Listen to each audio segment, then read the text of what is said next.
Hello everyone, I am Reena and this is our today's e-lecture for class BA Part 3, the colleges affiliated with University of Kota. Today we will discuss the poem Birches written by Robert Frost.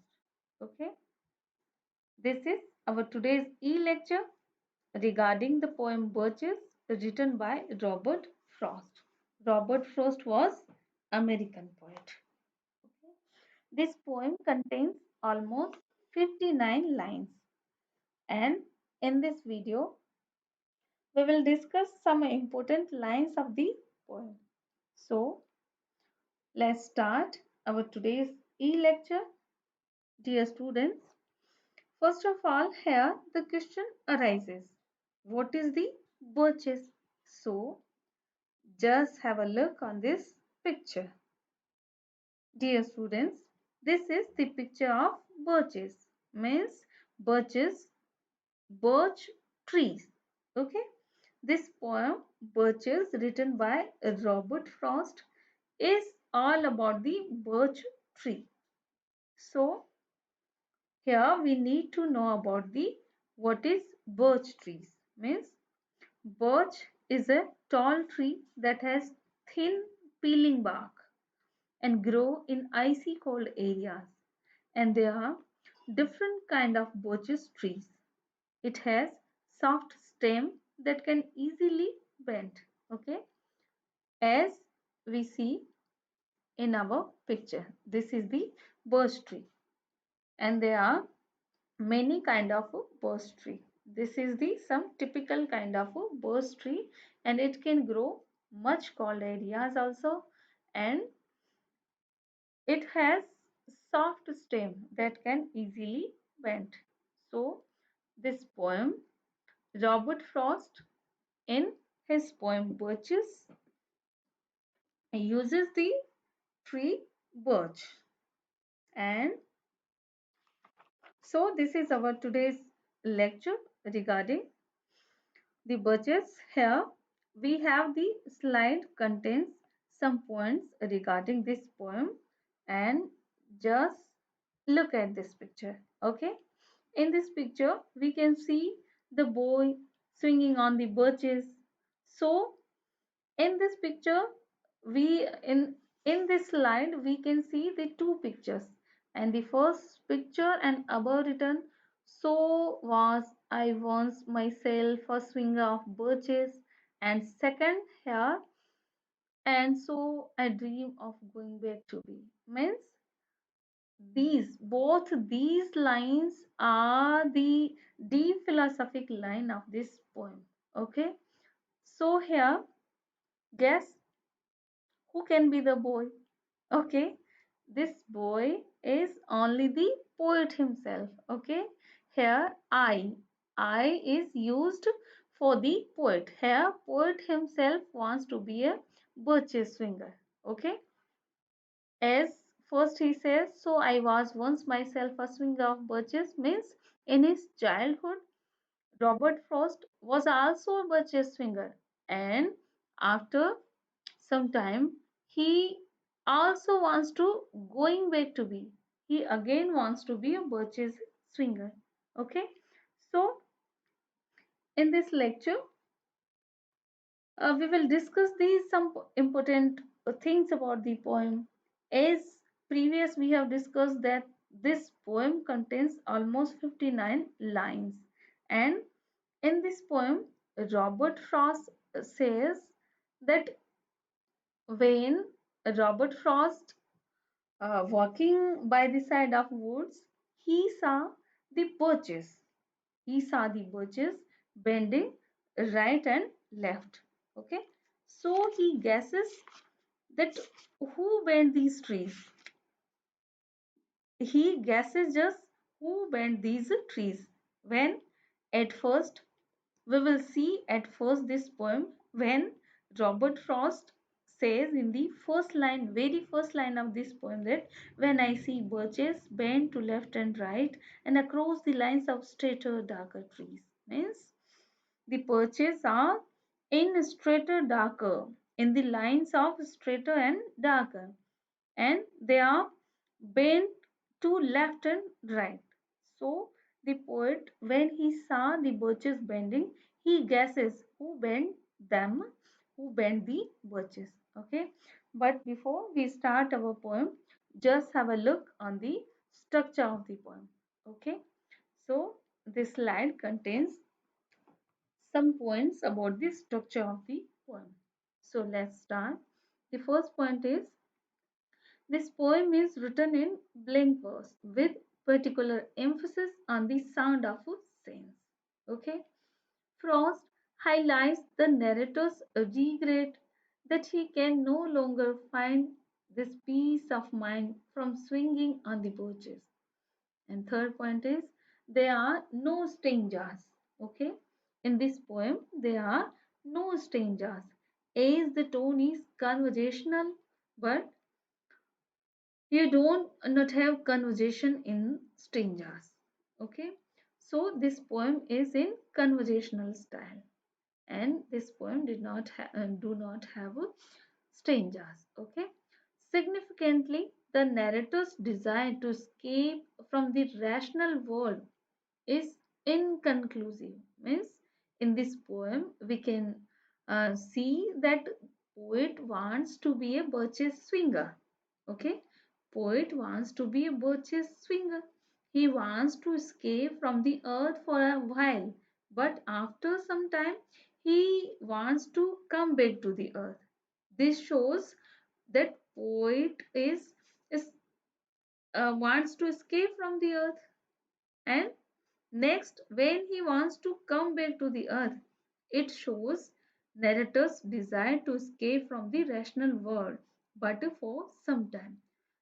But at last, it the poet's desire is inconclusive. Poet's desire is shown as inconclusive. There is no clear end to the poem. It just finishes. Means in this poem, we can see that there is no clear end to the poem. Robert Frost just finishes the poem. Means in in our today's lecture, we will discuss some important lines from the poem. The poem contains almost 59 lines, and in our next video, we will also discuss the line by line explanation of the whole poem also. But in our today's lecture, we just only discuss the important lines of the poem. So the whole poem shows the human relationship with nature. Here, poets' high level of appeal is the true and broad humanity running throughout the poem. When we will study, we will read the some important lines of the poem in our next slides. We can see the poet's high level of appeal is the true and broad humanity running throughout the poem. As first, we will see that poet uh, saw the birches bending down to the earth. Then he guesses that uh, some boys been swinging them, and after that he says it may be some ice storm, and the third idea he guesses that definitely it must be the cowherd's boy who bent these birches so permanently that they cannot straight again. Okay, so here poet also presents the fine, beautiful scenery of the birches covered with the ice, and this ice looks like the crystal sails. And again, he compares these crystal sails when they're shattering from the birches trees because of the warmth of the sun. The crystal sails are compared with the broken glass, the heap of broken glass. This is the fine comparison, fine imagery used by Robert Frost in this poem. Next, he will compare the bending birches to the girl, to the girls who sitting down on his knees and hands to dry her hair before the sun. So these are the very beautiful depiction created, very beautiful means dramatic atmosphere created by Robert Frost in this poem. So we can say the background of the poem is the boy as a Burgess swinger. Okay, as we see in our picture, just like that. Okay, the background of the poem is the boy as a Burgess swinger, and the central thought of this poem is that the poet dreams of becoming a Burgess swinger boy. Although a boy swinging on birches is not real. Okay, here poet just images himself as a birches swinger. This boy is not a real. Here the boy, a boy swinging on the birches is not real. Here poet imagines himself as a boy swinger. Means when in his childhood he used to swing on birches. Okay, so here poet imagines himself as a boy swinger once again, and he wants to be a swinger boy once again in his life. Here poet creates a dramatic atmosphere as he takes sudden turn in imagery and says the boy has bent the birches, and next image is he says it may be the ice storm, and at last he imagines that definitely the cowherd boy would bend the birches. So here Robert Frost created the dramatic atmosphere in this poem when he creates three images that the boy may bend the birches. Second, he imagines that ice storm maybe do so, and at last he imagines that definitely the cowherd boy would bend the birches so permanently. And all these kind of imagination create a dramatic atmosphere in the poem.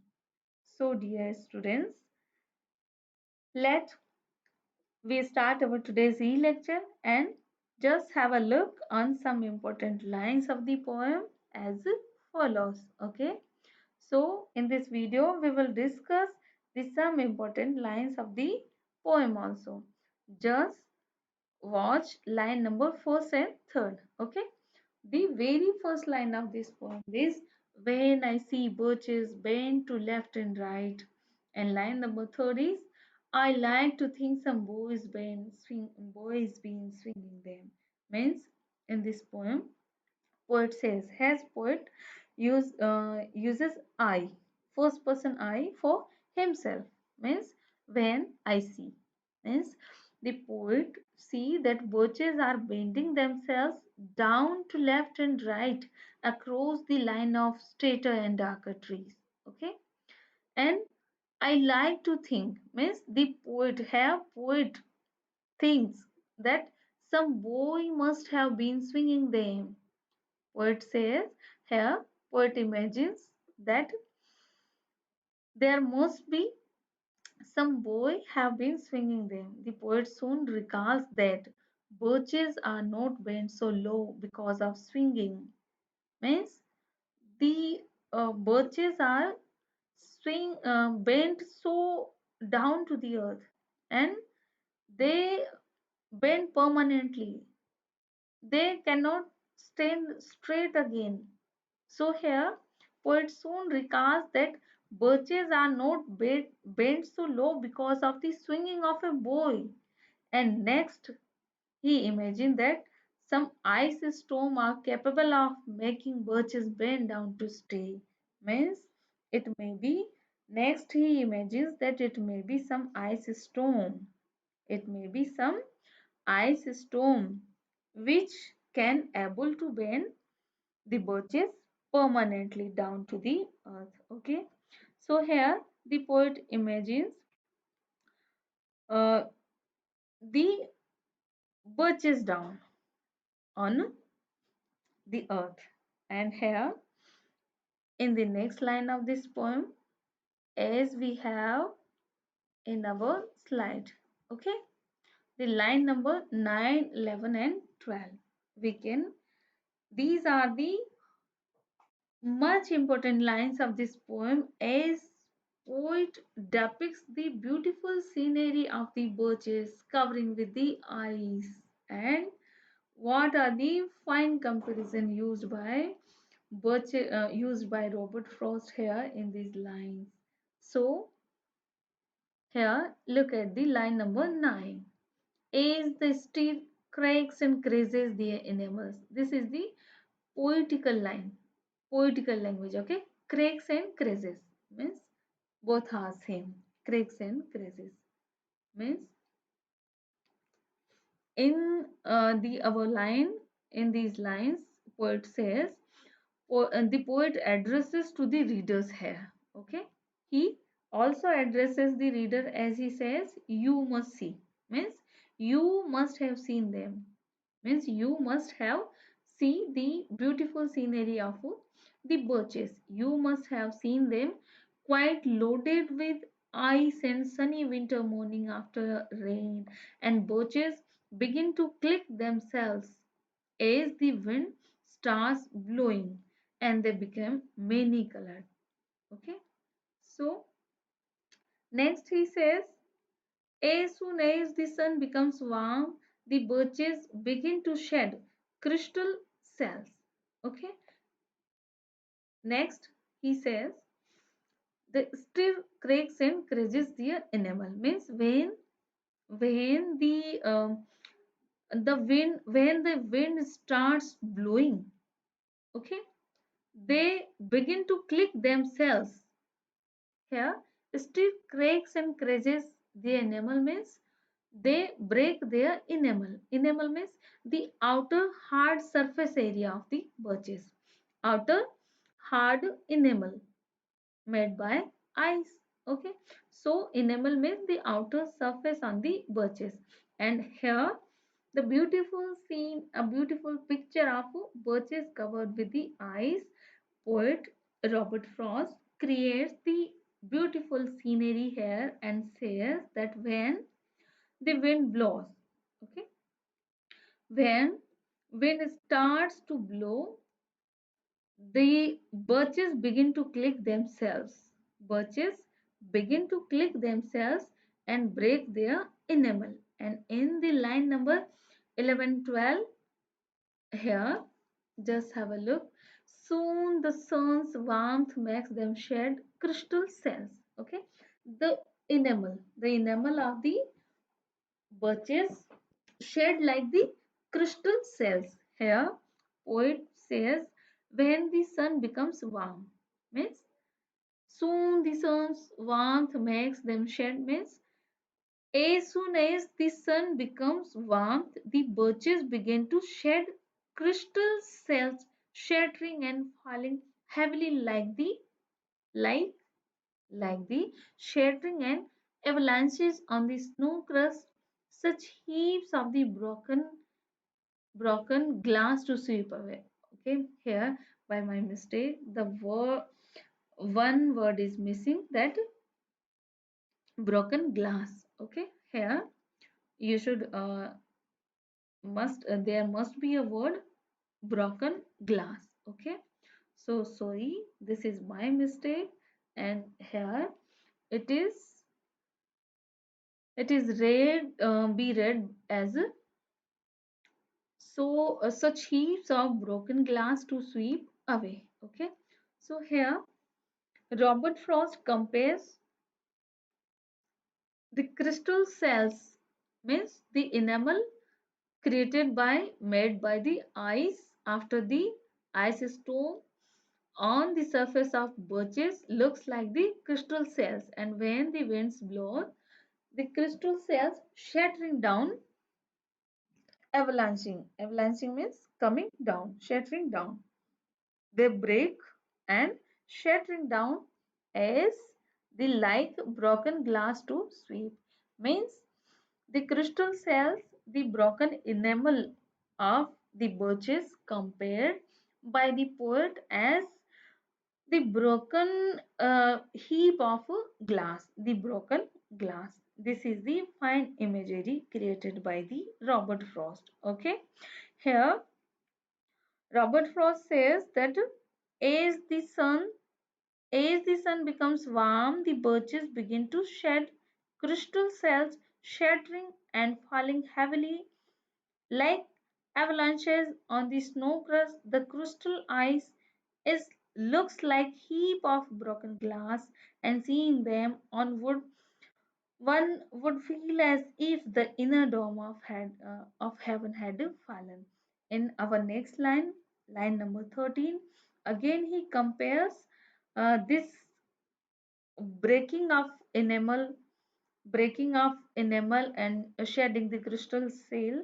He, in line number 13, compares this process with the like the inner dome of heaven had fallen. Okay, so this is the fine comparison created by Robert Frost.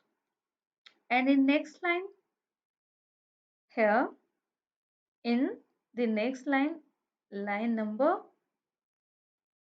13, he says, you would think the inner dome of had fallen. Means you can see the shedding of crystal cells from the birches, like the dome of inner dome of heaven had fallen. Means here it is a belief.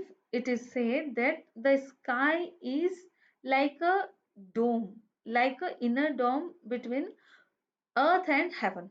Okay, the sky is between the earth and heaven, and the sky is compared as the inner dome of heaven. So when the wind blows and due to the sun's warmth, the crystal shells from the birches shattering down. Okay, shattering down like a broken glass, like the piece of broken glass.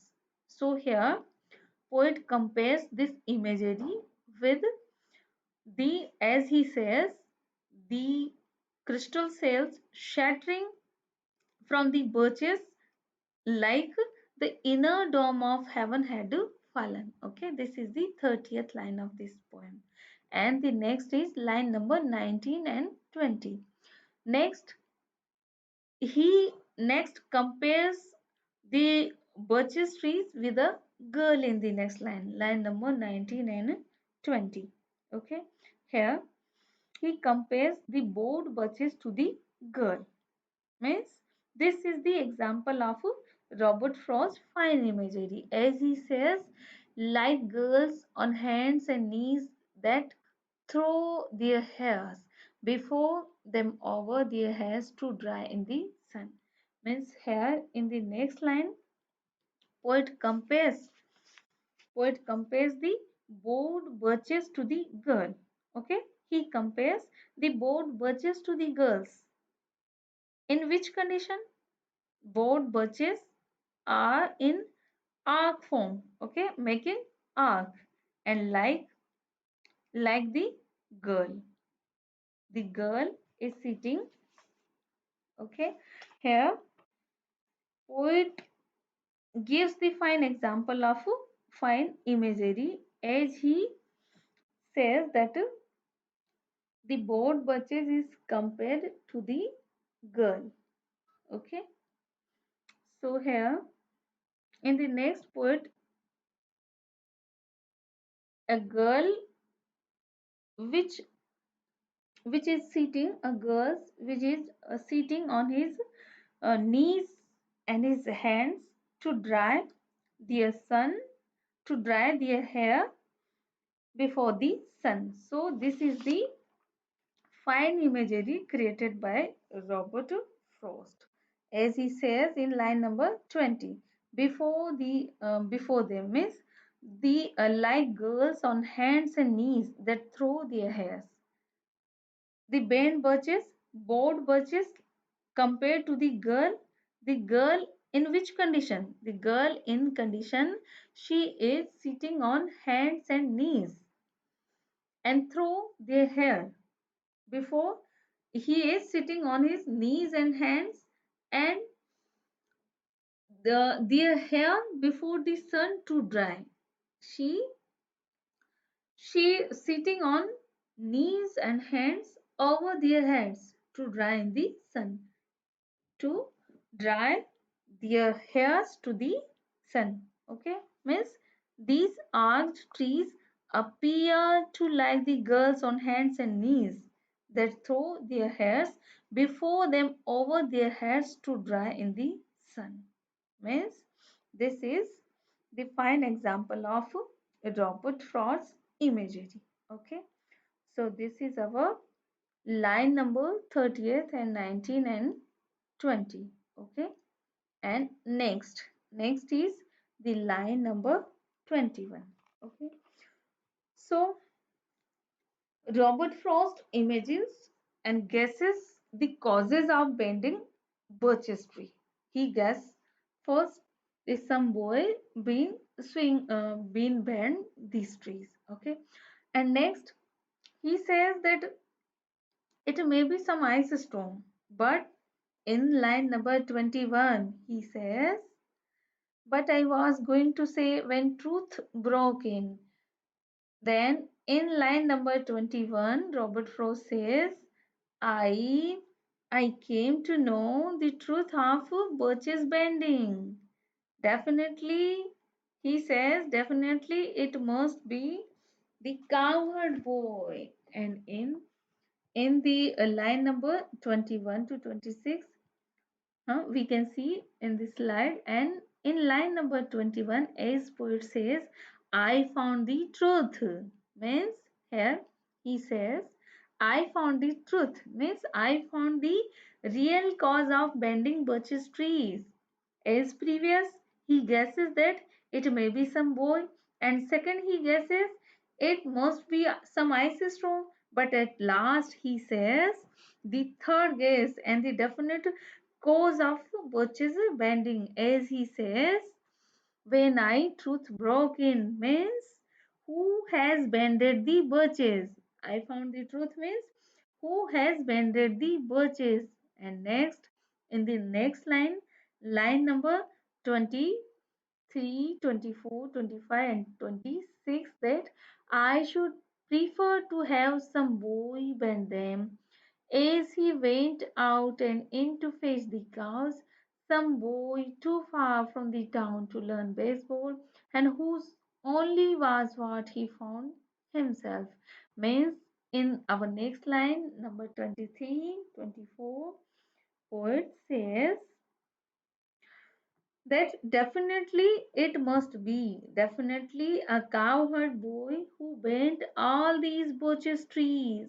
Okay, so this is the third imagery, third guess created by Robert Frost, that he says definitely a cowherd boy who bent all the birches trees, and thus in the above line poet creates the third idea that cowherd boy bent the birches permanently, because next he says some boy too far from town to learn baseball, means this boy, the cowherd boy, is living far from the town.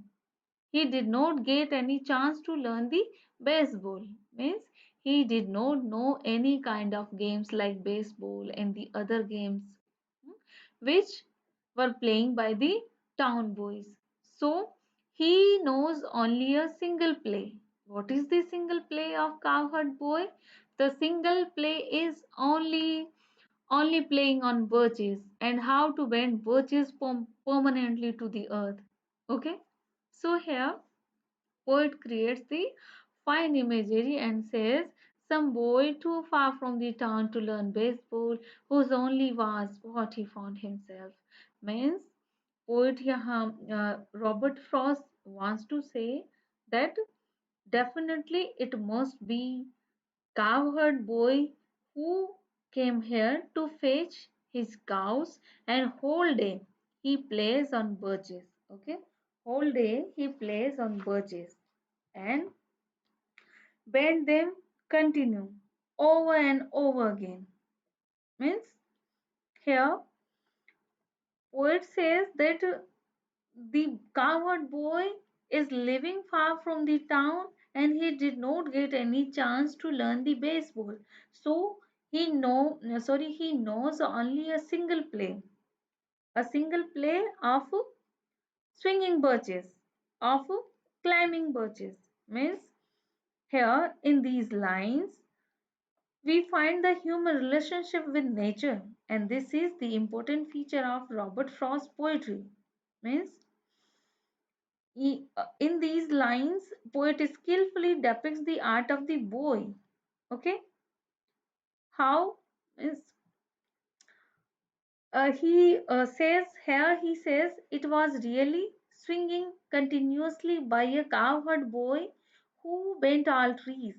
Here, poet imagines that the boy lived too far from the town and he did not get any chance to learn or play baseball. So, he plays alone with the birches. He climbed on the birches over and over again and bent them down permanently, as poet says in the above line here. So I should prefer to have some boys bend them as he went out and in to face the cows, and some boy too far from the town to learn baseball and whose only play what he found himself. Okay, these are our line number 21st to 26, and these are the next line number 28, 29, 30, 31st, and 32. Okay, so in these lines the poet says, one by one he subdued his father's trees. Okay, one by one he subdued his father's trees. Subdued means to bend down, means in sense of taming. Here is the imagery of control and conquest.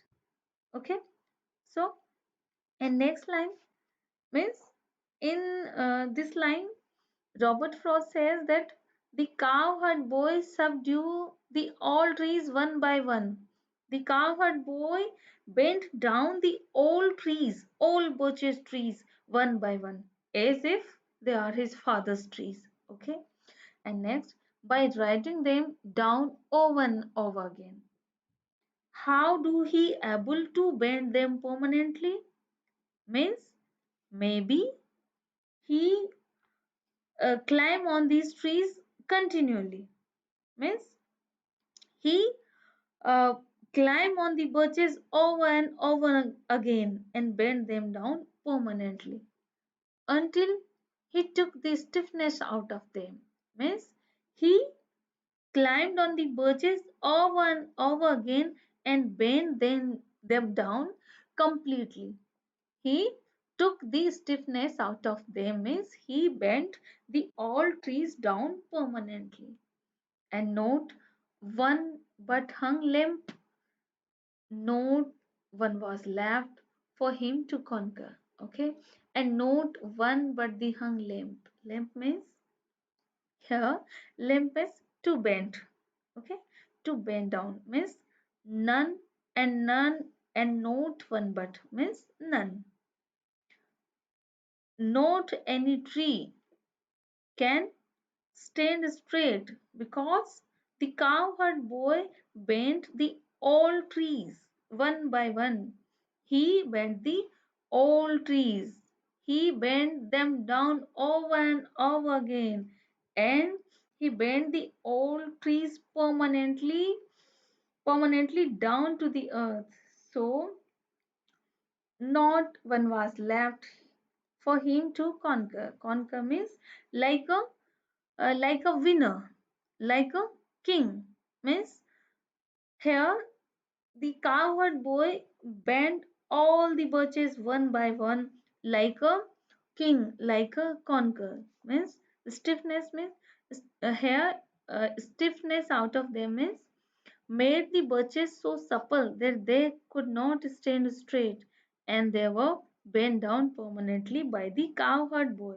Here we can see that the poet recalls his childhood memories also. He was also a birches swinger in his childhood, and he wants to be once again a Birch's swinger. So this line contains the fine imagery of Robert Frost.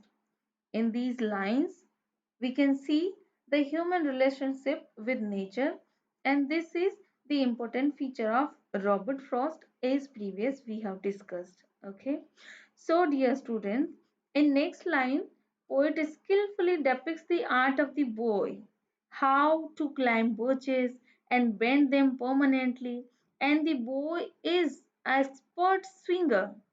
Means here, Robert Frost depicts the cowherd boy as an expert swinger. He is very skillful to swing the birches, and he has a skill to maintain the balance even when he had reached the top of the tree. And when he reached the top of the trees, he kept his balance and started to bend the trees as skillfully so that they swing into the air and not to touch the ground completely. So here, poetry recalls his boyhood days, and he too loved swinging of birches in his childhood, and he dreams of becoming a swinger of birches again, like the cowherd boy. And this imagination shows poet's love of children's play, his love for nature, and his love for life. Which kind of life? A life free from worldly cares and worries, as he writes in his poem. So, our next lines is line number 37 to 38. Means, as previous, Robert Frost says that the cowherd boy is a skillful swinger. He is the skillful singer, and he is very skillful to swing the birches. He has a skill to maintain the balance even when he had reached the top of the trees. Means here the balance of the cowherd boy is compared to the in line number 37 and 38 when the poet says, with the same pains you see to fill a cup up to the brim and even above the brim. Means here the poet wants to be a birches swinger because the life is full of worries and chaos, miseries, and up to brim or above the brim means life is full of thousands useless considerations. So he wants to be a birches swinger so that he can escape from the worries of worldly life. But he he do not he does not want to escape from the earth permanently. He wants to escape for a while, and after some time he wants to come back on the earth. Why he want to withdraw from the earth for a while? Because in next line, line number 44, he says the life is too much like a pathless woods. Okay, pathless wood means here poets wants to say that the life on the earth is full of confusion. It is like a pathless wood. We do not able to find the right aim of life, right way of life. So here in the line number 44, poet compares the life on the world, life on the earth like a pathless wood, and so he wants to escape from these worries of the worldly life for a some time. So he imagines once again to be a swinger, and he wants to be a swinger because the life is full of cares, worries, and miseries. And by the swinging of birches, he can escape from the worries of worldly life, although it may be temporarily. Means he wants to escape from the earth temporarily, not permanently. Means here poet wants to escape from the thousand useless considerations of life, but not permanently. He wants to escape for some time, as we see in our line number 44, that he says the life is full of confusion. Okay, means he finds himself in the great confusion. His life seems like forest in which pathless wood means he his life here poet says that his life like a pathless wood, means life seems like forest in which he has lost his way, means sometimes he finds his life aimless. He do not know the right way to lead a life. So he wants to escape from the worldly life for some time as a birch's finger. So he wants to a birch's finger that can, so that he can able to withdraw from the earth, from the miserable world for a while. Okay, and the words used by the poet in this above line as a pathless wood means it symbolizes the human bewilderment, the great confusion of human being in the worldly life. So man often gets confused. He is not able to see clearly. So he wants to get away from the life for some time and come back again to the earth, as Robert Frost writes in his poem and says, as previous we have discussed that I would like to get away from the earth a while and then come back to it and begin over. So these are line number 37, 38 and 44. Okay. And so dear students, our today's poem Birches, written by Robert Frost, and at last Robert Frost gets some conclusion that he wants to escape from the worldly miseries, from the miserable life of the world, but for some time, and after some time, he wants to come back to the earth. And what is the cause of his coming back? His strong belief that earth is the appropriate place for love, as he says in his poem that earth the right place for love, so he wants to come back on the earth. He says that I do not know any place as good as earth, so I want to live on the earth permanently. So he says at the last in his poem he gives some philosophic ideas that I want to escape from the earth, but for a while, and after some time, my strong desire is to come back on the earth and live on the earth permanently. As at the last of the poem, he says that he does not want to escape from the earth like the romantic poets permanently. He wants to come back on the earth, as he says that earth is the right place for love. So, in the last lines of the poem, poet shows his love for the world in spite of all cares and worries that has to face here. The poet does not want to ascend to the heaven. He wants to swing on birches, but his desire is to come back to the earth. He wants to experience the joy of rising up and satisfaction of coming down on the earth. Okay? So at the end of the poem, we find that poet is not escapist. He is shown as optimist at the end. He says the world is good, means the earth is good as long as the life is filled with love. Means earth is good place for living, good place for love, as the life is filled with love, and earth is right place for love. So we can see this poem is the full of philosophical depth and wisdom. The poet wants to escape from the worldly life and wants to be a swinger, but in real sense, he is not an escapist. This poem shows Robert Frost's love for earth, love for nature, love for human being also. Here we can see the human relationship with nature. He finds earth is right place for love. He writes in the concluding lines that he would like to climb birches towards the heaven, but he wishes to come back on the earth soon. He does not want to live in heaven permanently. He wants to live on earth permanently. He wants to go to the heaven for some time also, but his strong desire is to come back on the earth, and he wants to live on the earth permanently. He does not want to escape from the earth permanently. Okay, so the poet says it is better to be a swinger than to do worse things on the earth at last. So, dear students, this is our today's poem.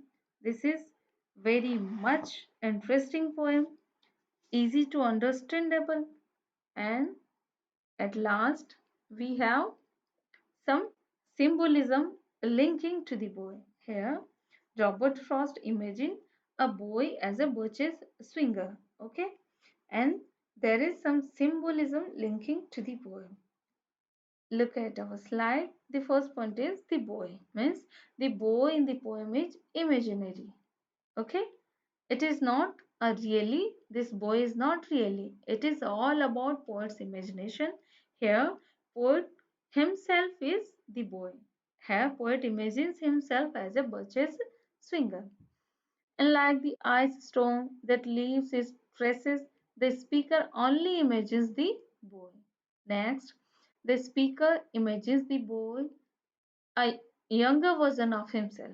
Okay, this is only the images of the boy is a younger version of himself.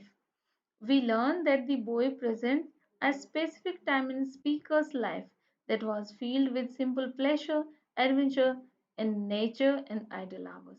Okay, so here we can discuss this poem as a theme as swinging birches tree as a transcendent escape. Okay, we can see here the poet uses the imagery of swinging birches and the swinging birch tree as a transcendent escape, as we have studied throughout this poem. And here poet also uses some binary opposites also. Okay, here we can see the clear comparison between the two things as the binary opposites. And first is the earth versus heaven. Okay, when he says he wants to be a birches swinger and he escaped from the earth up to the heaven, but for some time, and after some time his strong desire is to come back on the earth. So here poet uses the binary opposites like first earth and heaven, the second is boy versus man, and third is reality reality versus transcendence. Okay, and here the question also arises why Robert Frost uses the birches, means why did Frost use the birches. So it is said, it is considered that after the last ice age, birches trees were one of the first type of plant life to repopulate the frozen ground. And for this reason, maybe, okay, we cannot say that it is definite, but maybe for this reason, the birch tree came to represent rebirth and renewal. And it was also believed that the birch tree warded off evil spirits. So, baby cradle and rattles were made from the birch from the protection of these kind of spirits. So we can say for rebirth and renewal, Frost uses the birches trees. So dear students, this is our today's e-lecture regarding this poem, regarding the poem Birches written by Robert Frost. I hope all of you enjoyed this lecture very much, and I think it would be much beneficial to all of you in your studies also. So be with me in our upcoming videos, and our upcoming video also will contain the line by line explanation of this poem. So be with me in my upcoming YouTube videos and upcoming e-lectures. So have a nice time and enjoy your studies. Thanking all of